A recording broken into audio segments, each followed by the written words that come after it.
So hi friends, welcome to our channel. Friends, మనకి నిరుద్యోగ అభ్యర్థులకి 2024 ఇయర్కి సంబంధించి పోస్టల్ శాఖ నుంచి ఒక భారీ నోటిఫికేషన్ అనేది అధికారికంగా అయితే రిలీజ్ చేయడం అనేది జరిగింది.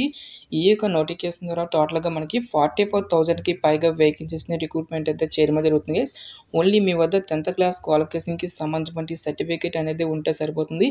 ఈ యొక్క జాబ్స్కి మనము అప్లై అయితే చేసుకోవచ్చు. ఎటువంటి ఎగ్జామినేషన్స్ కానీ ఎటువంటి ఇంటర్వ్యూస్ అంటూ కూడా ఏమి కూడా ఉండవు guys. Andhra Pradesh and Telangana male and female candidates అందరూ కూడా ఈ యొక్క జాబ్స్కి అప్లై అయితే చేసుకోవచ్చు. ఈ విధంగా ఇక నోటిఫికేషన్కి సంబంధించి కంప్లీట్ డీటెయిల్స్తో పాటు అప్లికేషన్ ప్రాసెస్ కూడా చెప్తాను కాబట్టి స్కిప్ చేయకుండా ఎండ్ వరకు చూసి అప్లికేషన్స్ అయితే సబ్మిట్ అయితే చేసుకోండి. ఫస్ట్ టైం మన ఛానల్ని విజిట్ చేస్తున్నా కనుక సబ్స్క్రైబ్ అయితే చేసుకోండి. అదేవిధంగా పక్కనే వస్తే బెల్ ఐకాన్ కూడా యాక్టివేట్ చేసి పెట్టుకోండి ఫ్రెండ్స్. మీరు ఇచ్చేటువంటి లైక్స్ చాలా ఎంకరేజింగ్ అండ్ మోటివేషన్గా ఉంటాయి కాబట్టి సో ప్రతి ఒక్కరు కూడా వీడియోని లైక్ చేసి మీ ఫ్రెండ్స్ అండ్ ఫ్యామిలీ మెంబర్స్కి అయితే షేర్ చేయండి friends. Okay, let's start the video. Guys, ఇక్కడ మనకి పోస్టల్ డిపార్ట్మెంట్కి సంబంధించి అధికారిక వెబ్సైట్లోనే మనకి ఇక్కడ జాబ్ నోటిఫికేషన్కి సంబంధించిన డీటెయిల్స్ అనేవి మెన్షన్ చేయడం జరిగింది.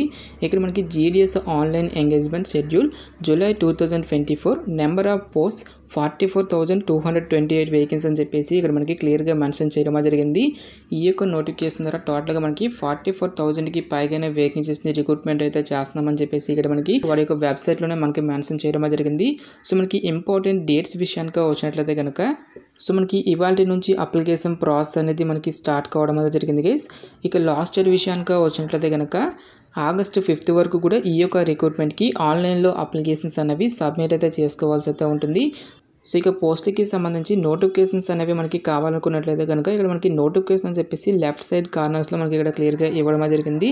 సో ఈ యొక్క దానిపై క్లిక్ చేసినట్లయితే కనుక సో ఇక పోస్ట్కి సంబంధించి నోటిఫికేషన్స్ అనేవి మనం డౌన్లోడ్ అయితే చేసుకోవచ్చు.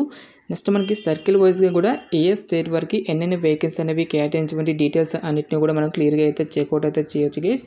నెక్స్ట్ ఈ యొక్క నోటిఫికేషన్ ద్వారా మనకి బ్రాంచ్ పోస్ట్ మాస్టర్ ఉద్యోగాలతో పాటు assistant branch post master, next మనకి డాగ్ సేవక్ అని చెప్పేసి ఈ యొక్క ఉద్యోగాలను అయితే మనకి రిక్రూట్మెంట్ అయితే చేయడం జరుగుతుంది.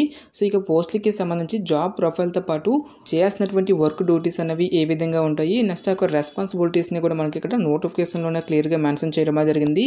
సో ఇక పోస్ట్లకి సెలెక్ట్ అయినటువంటి క్యాండిడేట్స్కి పే స్కేల్ అనేది ఏ విధంగా వస్తుందని చూసుకున్నట్టయితే కనుక బ్రాంచ్ పోస్ట్ మాస్టర్కి వచ్చేసరికి 12,000 నుంచి 29,000 వరకు కూడా శాలరీ అనేది రావడం అనేది జరుగుతుంది. నెక్స్ట్ మనకి అసిస్టెంట్ బ్రాంచ్ పోస్ట్ మాస్టర్తో పాటు డాగ్ సేవక్ ఉద్యోగాలకు వచ్చేసరికి 10,000 నుంచి 25,000 వరకు కూడా మంత్లీ శాలరీ అనేది రావడం అనేది జరుగుతుంది. సో ఇక నోటిఫికేషన్కి ఎవరెవరు అప్లై చేసుకోవచ్చు అని చూసుకున్నట్లయితే కనుక ఆల్ ఇండియా నేషనల్ సిటిజన్స్ అందరికీ కూడా మనకి ఈక్వల్ ఛాన్సెస్ అనేవి ఇవ్వడం అనేది జరిగింది. అంటే మీరు ఏ స్టేట్కి చెందినా సరే both male and female candidates ఇద్దరు కూడా ఈ యొక్క జాబ్స్కి అప్లై అయితే చేసుకోవచ్చు. సో ఇక పోస్ట్కి సంబంధించి అప్లై చేసుకోవడానికి మీకు ఉండాల్సినటువంటి ఏజ్ లిమిట్ విషయానికి వచ్చినట్లయితే కనుక సో మీకు మినిమం ఏదో వచ్చేసరికి 18 years అయితే కంప్లీట్ అయి ఉండాలి. జనరల్ అభ్యర్థులు అయితే కనుక 40 years వరకు కూడా అప్లై అయితే చేసుకోవచ్చు. ఓబీసీ క్యాండిడేట్స్ అయినట్లయితే కనుక 43 years వరకు, ఎస్సీ ఎస్టీ క్యాండిడేట్స్ అయితే కనుక 45 years వరకు, నెక్స్ట్ పీడబ్ల్యూడీ క్యాండిడేట్స్ అయినట్లయితే కనుక 50 years వరకు కూడా అప్లై చేసుకోవడానికి ఛాన్స్ అనేది కల్పిస్తూ ఉన్నారు. నెక్స్ట్ ఈ యొక్క పోస్ట్కి సంబంధించి అప్లికేషన్ ప్రాసెస్ విషయానికి వచ్చినట్లయితే కనుక ఓన్లీ ఆన్లైన్లోనే అప్లై చేసుకోవాల్సి అయితే ఉంటుంది. అప్లికేషన్ ఫీజుకి సంబంధించిన డీటెయిల్స్ కనుక చూసుకున్నట్లయితే కనుక ఎవరైతే ఆల్ ఫీమేల్ క్యాండిడేట్స్తో పాటు ఎస్సీ ఎస్టీ పీడబ్ల్యూడీ క్యాండిడేట్స్ ఉంటారో ఈ యొక్క క్యాండిడేట్స్ ఎటువంటి అప్లికేషన్ ఫీజు అనేది కూడా మనం పే చేయాల్సినటువంటి అవసరం అయితే లేదు. ఈ యొక్క క్యాండిడేట్స్ అందరూ కూడా ఫ్రీగా అయితే అప్లై అయితే చేసుకోవచ్చు గైస్.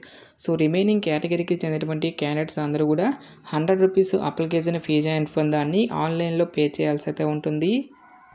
నెక్స్ట్ ఈ యొక్క నోటిఫికేషన్ ద్వారా భర్తీ చేసినటువంటి యొక్క మల్టిపుల్ పోస్ట్లకి సంబంధించి అప్లై చేసుకోవడం మీకు ఉండాల్సినటువంటి ఎడ్యుకేషన్ క్వాలిఫికేషన్ కనుక చూసుకున్నట్లయితే కనుక ఓన్లీ మీ వద్ద 10th క్లాస్ క్వాలిఫికేషన్కి సంబంధించిన సర్టిఫికేట్ అనేది ఉంటే సరిపోతుంది. ఈ యొక్క జాబ్స్కి మనము అప్లై అయితే చేసుకోవచ్చు గైస్. ఎటువంటి ఎక్స్పీరియన్స్ అంటూ కూడా ఏమి కూడా ఉండాల్సినటువంటి అవసరం అయితే లేదు.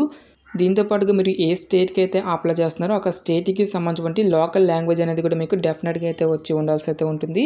నెక్స్ట్ మనకి సేమ్ లాంగ్వేజ్ అనేది మీకు 10th క్లాస్ మెమోలో కూడా ఎలెక్టివ్ సబ్జెక్ట్గా ఉండాలి అని చెప్పేసి ఇక్కడ మనకి రిక్రూట్మెంట్ నోటిఫికేషన్లోనే క్లియర్గా మెన్షన్ చేయడం జరిగింది. నెక్స్ట్ మనకి కంప్యూటర్కి సంబంధించిన బేసిక్ నాలెడ్జ్తో పాటు సైక్లింగ్కి సంబంధించిన నాలెడ్జ్ అనేది కూడా మీకు ఉండాలి అని చెప్పేసి ఇక్కడ మనకి జాబ్ డీటెయిల్స్లోనే క్లియర్గా మెన్షన్ చేయడం జరిగింది. నెక్స్ట్ ఈ యొక్క పోస్ట్‌లకి సంబంధించి సెలక్షన్ క్రైటీరియా అనేది ఏ విధంగా ఉంటుందని చూసుకున్నట్లయితే గనక ఎటువంటి స్కిల్ టెస్ట్‌లు గాని, ఎటువంటి రిటన్ టెస్ట్‌లు అంటూ కూడా ఏమి కూడా కండక్ట్ అయితే చేయరు గైస్.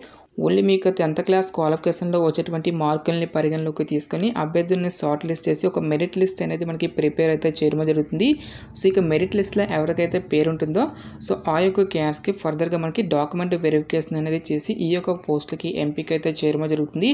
సో ఏ విధంగా క్యాలిక్యులేట్ చేస్తారని చూసుకున్నట్లయితే కనుక మీకు ఇచ్చేటువంటి ఈ యొక్క గ్రేడ్ పాయింట్స్‌కి 9.5 చేత మల్టిపుల్ అనేది చేసి వచ్చినటువంటి ఫిగర్‌ని పరిగణలోకి తీసుకొని నెక్స్ట్ మీకు కేటగిరీని కూడా పరిగణలోకి తీసుకొని అభ్యర్థులను అయితే షార్ట్ లిస్ట్ అయితే చేయడం జరుగుతుంది.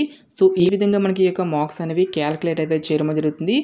సో ఇక పోస్ట్‌లకి మీరు సెలెక్ట్ అయినట్లయితే కనుక డాక్యుమెంట్ వెరిఫికేషన్‌కి ఏ సర్టిఫికేట్స్ అనేవి పట్టుకొని వెళ్ళాలని చూసుకున్నట్లయితే కనుక మీకు ఒరిజినల్ ఎస్ఎస్సికి సంబంధించినటువంటి మార్క్ షీట్‌తో పాటు మీ యొక్క latest caste certificate, academically weaker section వారు అయినట్లయితే కనుక అక్కడ సంబంధించినటువంటి సర్టిఫికేట్‌తో పాటు పీడబ్ల్యూడీ క్యాండిడేట్స్ అయినట్లయితే కనుక అక్కడ సంబంధించినటువంటి సర్టిఫికేటు, నెక్స్ట్ ట్రాన్స్‌జెండర్ అయినట్లయితే కనుక అక్కడ సంబంధించినటువంటి సర్టిఫికేట్‌తో పాటు date of birth, next medical సర్టిఫికేట్‌ని కూడా పట్టుకొని మీరు డైరెక్ట్‌గా డాక్యుమెంట్ వెరిఫికేషన్‌కి అయితే అటెండ్ అయితే అవ్వాల్సి అయితే ఉంటుంది. గాయ్స్ మనకి ఈ యొక్క నోటిఫికేషన్ అనేది పోస్టల్ డిపార్ట్మెంట్ నుంచి అఫీషియల్‌గా రిలీజ్ అయినటువంటి యొక్క జీడీఎస్ ఉద్యోగాలతో పాటు అసిస్టెంట్ బ్రాంచ్ పోస్ట్ మాస్టర్‌కి సంబంధించినటువంటి job notification details interest eligible candidates డెఫినెట్‌గా ఈ యొక్క రిక్రూట్మెంట్‌కి అప్లై అయితే చేసుకోండి. ఇక నోటిఫికేషన్‌కి సంబంధించినటువంటి లింక్స్ అన్నిటిని కూడా వీడియో డిస్క్రిప్షన్‌లోను కామెంట్ సెక్షన్‌లో అయితే ప్రొవైడ్ అయితే చేస్తాను గైస్. ఇంకా ఈ యొక్క నోటిఫికేషన్‌కి సంబంధించి మీకు ఎటువంటి డౌట్స్ వచ్చినా సరే నాకు కామెంట్ సెక్షన్‌లో కామెంట్ అయితే చేయండి. ఎటువంటి మరిన్ని జాబ్ అప్డేట్స్ కోసం మన ఛానల్‌ని సబ్స్క్రైబ్ చేసుకుని బెల్ ఐకాన్ కూడా యాక్టివేట్ చేసి పెట్టుకోండి. సో ఇది ఫ్రెండ్స్ ఇవాల్టి వీడియో. రేపు మరొక మంచి జాబ్ అప్డేట్‌తో మళ్ళీ మీ ముందుకు రావడమే జరుగుతుంది. Thanks for watching. Have a nice day.